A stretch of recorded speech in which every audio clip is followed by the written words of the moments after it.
Romeo 5:17। क्योंकि जब एक मनुष्य के अपराध के कारण मृत्यु ने उस एक की ओर एक ही के द्वारा राज्य किया। एक ही के द्वारा राज कौन कर रहा है? मृत्यु राज कर रहा है। मृत्यु ने उस एक आदमी के गलती करने के द्वारा क्या कर रहा है?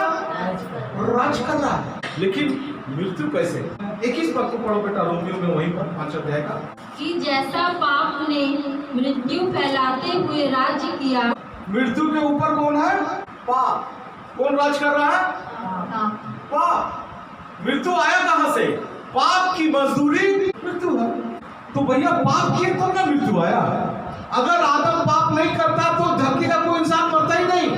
अनंत जीवन इसीलिए परमेश्वर ले जाएगा, वहां मौत नहीं रहेगी। मृत्यु ने राज किया। मृत्यु इसलिए आया कि पाप किया गया, तो पाप राज कर रहा है।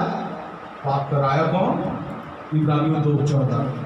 इसलिए जब भी लड़के मांस और लहू के भागी हैं, तो वह आप भी उनके समान उनका सहभागी हो गया, ताकि मृत्यु के द्वारा उसे जिसे मृत्यु पर शक्ति मिली थी, अर्थात शैतान को निकम्मा कर दे। मृत्यु राज किया। मृत्यु क्यों आया? पाप के कारण आया। पाप कौन आया? शैतान के कारण। कौन राज कर रहा है? शैतान, पाप, मृत्यु। सबका बॉस कौन है? आदम जो पाप किया, जो शैतान का बात मान लिया, इससे अधिकार शिफ्ट हो गया, चला गया किसके पास? शैतान के पास। और यही सबसे बड़ा गड़बड़ी हुआ। यही सबसे, इसीलिए मैं आज इस प्रचार को लिया हूं। लेकिन वो अधिकार शैतान को शिफ्ट हो गया, उसके पास चला गया। और ये बड़ा बुरा है। और इसका कुछ उपाय चाहिए था, और परमेश्वर ने किया। क्या किया?